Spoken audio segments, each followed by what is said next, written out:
Agora no seu rádio. JD1 no ar. As principais notícias do estado, do Brasil e do mundo. JD1 no ar. JD1 no ar. Apresentação Wesley Paiva. Apoio Senar MS. Transformando vidas.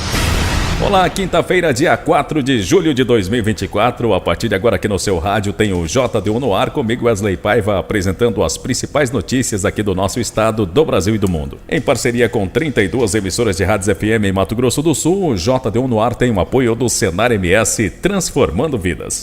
Destaques do dia.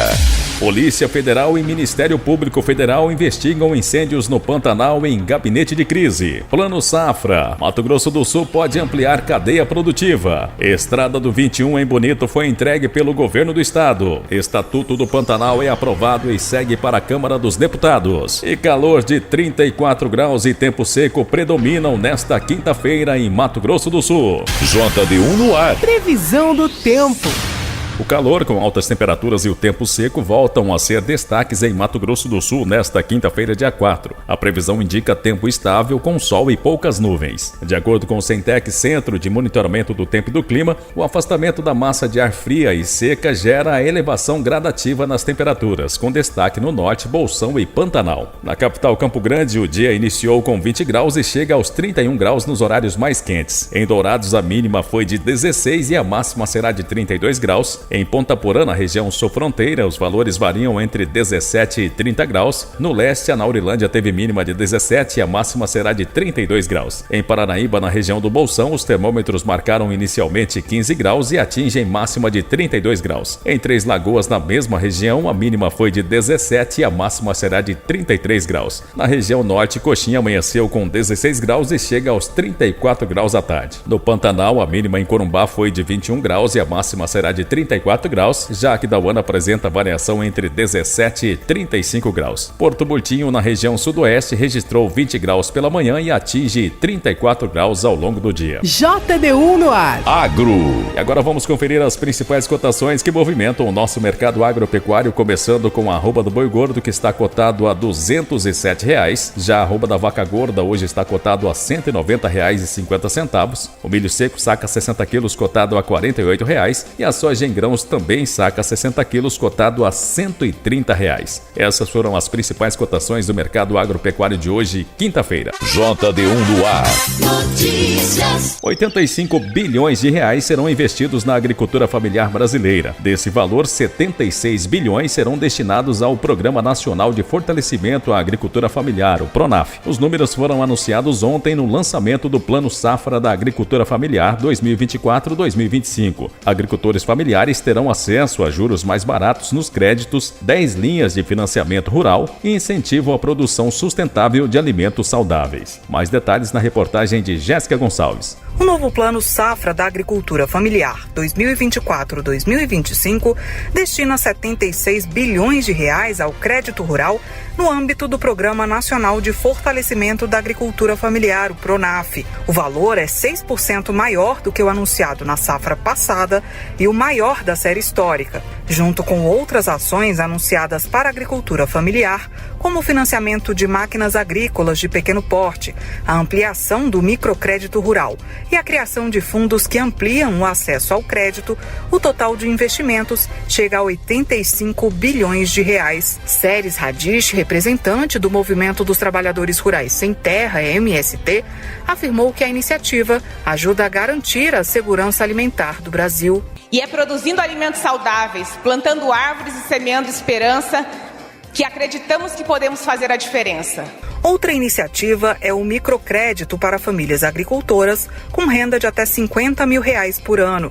O limite de crédito para as famílias foi ampliado de R$ 10 mil para 12 mil e para as mulheres de 12 mil para 15 mil reais. O presidente Lula ressaltou que o Plano Safra foi criado de forma participativa e disse que a medida deve ajudar a reduzir a inflação dos alimentos. O governo tem que garantir um pagamento correto para que aquelas pessoas possam fazer os seus produtos chegar no supermercado. Se a gente fizer isso, se a gente comprar as máquinas, se a gente produzir mais leite, se a gente produzir mais queijo, se a gente plantar mais tomate, plantar mais pepino, plantar mais chuchu, não vai ter inflação de alimentos, gente. Durante a cerimônia, também foram assinados acordos de cooperação técnica e decretos, como o que institui o Programa Nacional de Florestas Produtivas para a recuperação de áreas alteradas ou degradadas para fins produtivos e uma portaria que simplifica as normas para inscrição no Cadastro Nacional da Agricultura Familiar. Reportagem Jéssica Gonçalves.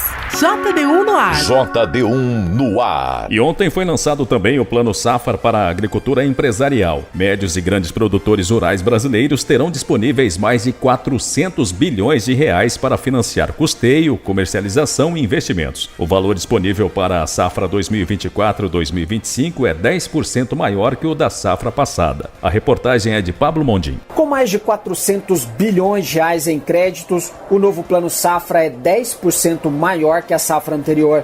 Serão 294 bilhões para custeio e comercialização e mais de 107 bilhões de reais para investimentos. Os produtores rurais ainda poderão contar com mais 108 bilhões de reais em recursos de letras de crédito do agronegócio, o LCA, para emissão de cédulas do produto rural, que serão complementares aos incentivos do novo Plano Safra, totalizando mais de 500 bilhões de reais em investimentos para o setor.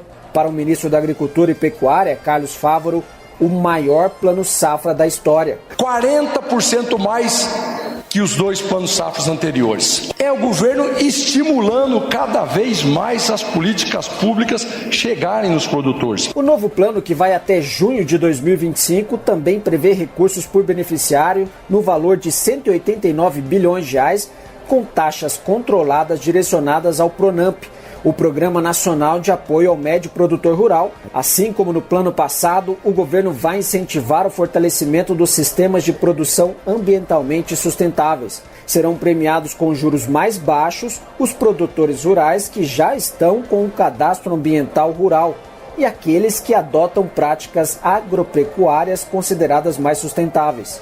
Ferramentas que podem colocar o agro brasileiro na liderança mundial, avalia o ministro da Fazenda, Fernando Haddad. O Plano Safra completamente aderente ao Plano de Transformação Ecológica do Brasil. Essa é uma das principais demandas do mundo em relação ao Brasil no que diz respeito à agropecuária. Com as enchentes no Rio Grande do Sul em maio deste ano, o novo Plano Safra ainda traz um incremento para os recursos do seguro rural, passando de 5 bilhões e meio de reais para 11 bilhões de reais em seguro para os produtores. Para o presidente Lula, o novo Plano Safra ajuda o Brasil a ser um dos líderes mundiais em produção de alimentos. E afirmou que os alimentos vão ficar mais baratos no país. Nos 5 primeiros meses do ano, o agro foi responsável por quase a metade das exportações do país. São 49,6%. somando mais de 67 bilhões de dólares em receita. Reportagem Pablo Mundim. E o nosso estado pode ampliar a cadeia produtiva. O governador Eduardo Riedel participou do lançamento em Brasília e em entrevista exclusiva disse que o Plano Safra anunciado é importante para o Mato Grosso do Sul, que tem a base no agro e uma comunidade extremamente vigorosa, que vai ajudar muito no desenvolvimento estadual. Ele disse ainda que o plano é um dos instrumentos que fazem com que o estado continue essa trajetória de crescimento. Então, um dia importante aí para a agricultura brasileira, com 2 anúncios de Plano Safra, né? O primeiro para a agricultura familiar, que o estado de Mato Grosso do Sul serviu até como referência para o ministro de Desenvolvimento Agrário com relação ao PRONAF, que já é executado lá no estado, que oferece para os quilombolas e os indígenas. O senhor sai daqui hoje de Brasília contente com o que foi apresentado hoje? Sim, importante, né? O estado tem uma base agro, uma comunidade produtora extremamente vigorosa, que ajuda muito no desenvolvimento do estado, e o Plano Safra é um dos instrumentos que faz com que a gente continue nessa trajetória de crescimento. E pega todo o tamanho, todo espectro da produção rural, né? Desde os pequenos, familiares, indígenas, quilombolas, até médios produtores, grandes produtores, dependem da política do Plano Safra como ambiente de crescimento. É um Plano Safra robusto, importante. Nós estamos vivendo um momento de juros altos, né? E nesse sentido ficou difícil para o governo federal apresentar uma redução mais expressiva de juros. Esse é um limitador. Mas sem dúvida nenhuma é que a necessidade, até diante da quebra de safra do Estado, diante da compressão de preços que nós estamos vivendo. É muito importante esse recurso chegar para o produtor rural, né? Chegar na mão de quem está fazendo o dia a dia da produção, seja o produtor pequeno, médio ou grande. Então a gente veio aqui conversar com o ministro Paulo Teixeira, com o ministro Fávaro, né? Estamos discutindo uma série de ações, outras ações do governo do estado também com o governo federal. Foi um dia muito produtivo aqui em Brasília.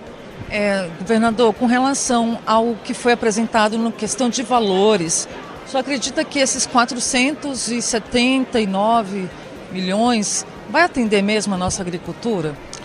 Ela atende, né? Só que ainda, de novo, nós estamos com uma taxa de juros alta para o Brasil, né? Para a realidade do setor agropecuário. Mas é um volume de recurso expressivo. Vem em diferentes formas, de diferentes faixas de renda, né? De tamanho de produtor, com os limites muito bem definidos, mas a gente tem que ter uma estruturação ao longo do tempo dessa taxa de juros para ficar mais competitiva. Mas é um plano robusto, se somarmos o plano safra para a agricultura familiar e para médios e grandes produtoras, sem dúvida nenhuma, que é um volume de recurso muito expressivo à disposição da produção. Governador, para finalizar, hoje a região centro-oeste, o senhor veio como um representante, né? A região tão rica aí, que é do agronegócio também, que foi mencionado pelo presidente da República com relação ao envio de carne bovina à China, que ele mesmo colocou aí no container. O Estado prepara alguma coisa nesse sentido para aumentar esse volume, para poder crescer, fazer crescer e orgulhar também o agro brasileiro? A gente no estado do Mato Grosso do Sul tem uma industrialização do agro extremamente vigorosa, né? Nós estamos falando da cadeia produtiva de papel e celulose, de carnes bovina, suína, avícola em crescimento, de agricultura, grãos, estamos falando de etanol de milho em crescimento, processamento de soja, óleo, derivados, farelo. Então a industrialização do agro chegou ao Mato Grosso do Sul. E com isso a gente está trabalhando logística, que é a ponta da exportação.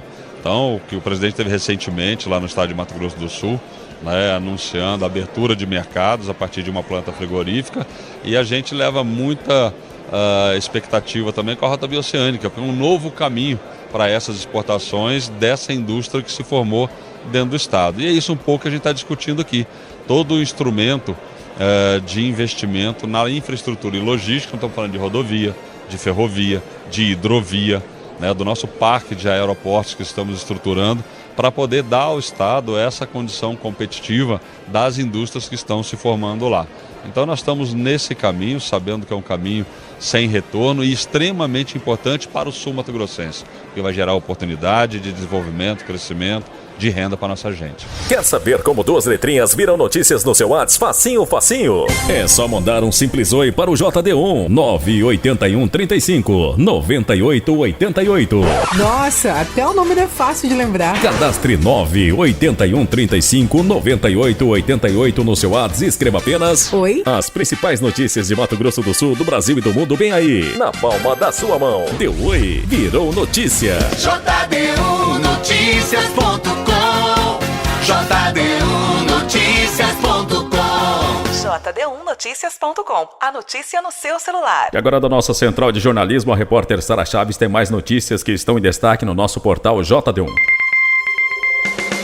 Olá, ouvintes do JD1 no ar. Um detento foi encontrado morto no pavilhão do Instituto Penal de Campo Grande na quarta-feira. Um homem confessou o crime e informou à Polícia Penal que havia sofrido uma tentativa de estupro na madrugada. Aos policiais, ele relatou que durante a noite foi vítima de uma tentativa e que, para se defender, asfixiou o colega de cela com um mata-leão e depois bateu com a cabeça dele na parede. Segundo informações apuradas pela reportagem do JD1, a vítima era um homem de 33 anos que cumpria pena, onde ficam alocados presos LGBTQIA+, e criminosos sexuais. Já o detento que cometeu o assassinato estaria detido por roubo. O caso é investigado pela Polícia Civil de Campo Grande. E a obra de infraestrutura da rodovia MS 345, conhecida como Estrada do 21 em Bonito, foi entregue pelo governador Eduardo Riedel com um aporte de 441 milhões. A Estrada do 21 liga Bonito a Anastácio e reduz em até 40 quilômetros a distância de Campo Grande a Bonito. A estrada possui cerca de 100 quilômetros no trecho entre Bonito e Anastácio e sua pavimentação foi dividida em 4 lotes, com o início em outubro de 2021. A estrada foi projetada com dispositivos de mitigação de colisões entre veículos e animais silvestres e conta com 45 passagens inferiores de fauna já instaladas. Ainda estão previstas para 2024 a colocação de sonorizadores, placas lúdicas e tela condutora de fauna. O projeto para esta fase da Estrada do 21 está aprovado e em fase de licitação. Em Amambai, Marcos Aparecido Florencio, de 40 anos, foi assassinado com um golpe de faca desferido pela própria enteada na madrugada de quarta-feira. Segundo o boletim de ocorrência, a adolescente relatou para a polícia militar que o padrasto e sua mãe chegaram bêbados em casa. Logo depois, Marcos teria convidado a irmã da adolescente para dormir junto com o casal. A suspeita não gostou e disse que a irmã não iria para o quarto deles.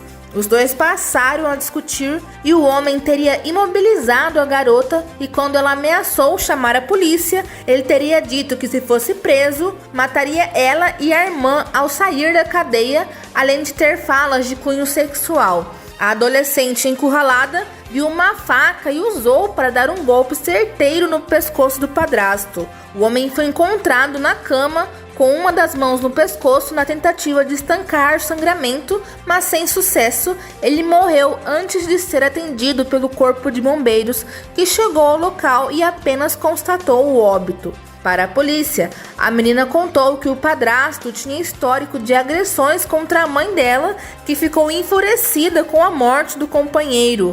O caso foi registrado como homicídio simples e as acusações da menina são investigadas pela Polícia Civil de Campo Grande.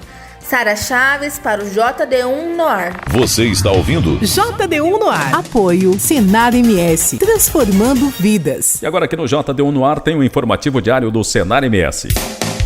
Melhorar a qualidade de vida de quem trabalha e vive no campo é um dos pilares do Sistema FamaSul. Pensando nisso, o programa Sorrindo no Campo tem como objetivo cuidar da saúde bucal daqueles que colocam o alimento na mesa de tantas famílias. A equipe conta com um caminhão equipado para realizar procedimentos de rotina, urgência, exames e até cirurgias. JD1 no ar. Apoio Senar MS, transformando vidas. E o Estatuto do Pantanal foi aprovado pelo Senado e agora segue para a Câmara dos Deputados. Os detalhes na reportagem de César Mendes. A aprovação do Estatuto do Pantanal, proposto em 2020 pelo senador Wellington Fagundes, é uma resposta do Senado à grave estiagem que atinge o bioma. Foram registrados 3.538 focos de incêndio desde janeiro, que consumiram 700 mil hectares, uma área equivalente a 6 cidades do Rio de Janeiro. No início de junho, ao analisar uma ação movida pela Procuradoria-Geral da República, o Supremo Tribunal Federal estabeleceu um prazo de 18 meses para que o Congresso Nacional aprove uma lei de proteção do Pantanal.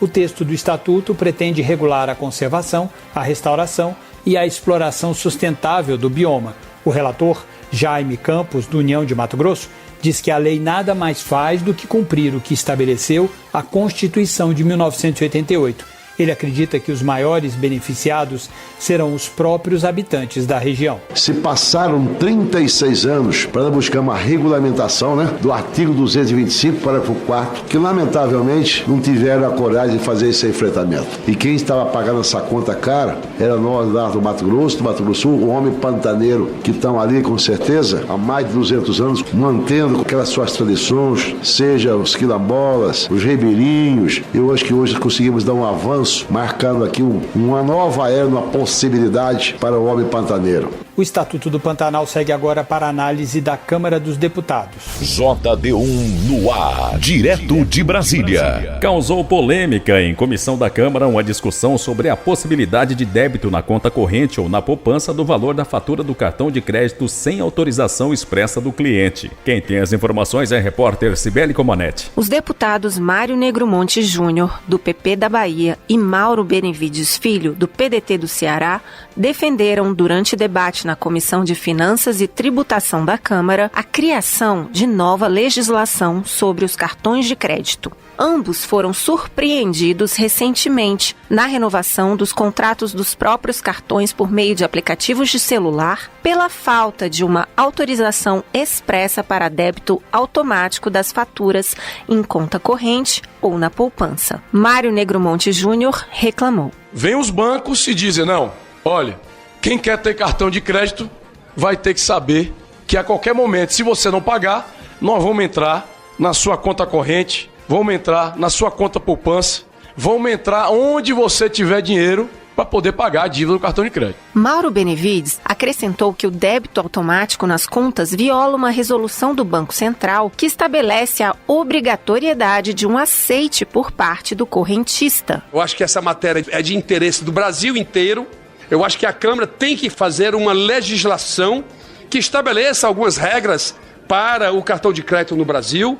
Agora, ficar esse saque sem qualquer conhecimento, sem um de acordo... Presidente da Comissão de Finanças e Tributação, Mário Negromonte Júnior, afirmou que retomará o tema futuramente. Representantes do Banco Central, da ABECS e da Federação Brasileira dos Bancos, FEBRABAN, já se colocaram à disposição para participar dos próximos debates. De Brasília, Cibele Comanete. E uma última notícia, o Ministério Público Federal, o MPF, iniciou uma ação para monitorar a fiscalização e prevenção de incêndios nos municípios de Corumbá e Ladário, no sul de Mato Grosso do Sul, região do Pantanal. Mais de 3 mil focos de incêndios foram identificados, afetando mais de 60 mil hectares, o que resultou na declaração de emergência ambiental pelo governo estadual, decreto número 25 de 9 de abril de 2024. Além disso, o Ministério Público Federal solicitou a criação de uma brigada permanente do Preve Fogo no Pantanal para reforçar as ações de combate e prevenção a incêndios de maneira contínua e sustentável. O IBAMA já foi notificado sobre essa solicitação.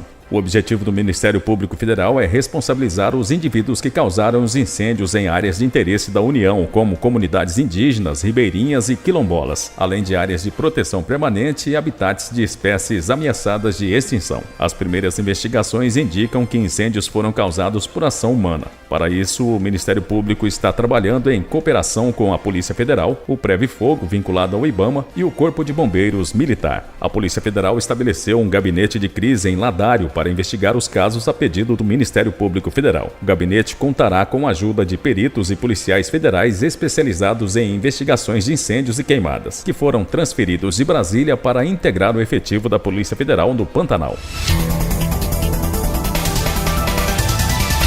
Termina aqui o JD1 no ar de hoje, quinta-feira, dia 4 de julho de 2024. Com a apresentação minha, Wesley Paiva, o JD1 no ar é uma iniciativa do JD1 Notícias em parceria com 32 emissoras de rádios FM em Mato Grosso do Sul e conta com o apoio do Senar MS. Para você ouvir novamente essa edição em podcast ou ainda acompanhar outras notícias aqui do estado, do Brasil e do mundo, acesse o nosso portal www.jd1noticias.com. Uma ótima quinta a todos e até amanhã. Você ouviu as principais notícias do estado, do Brasil e do mundo. JD1 no ar. Apoio Senar MS, transformando vidas.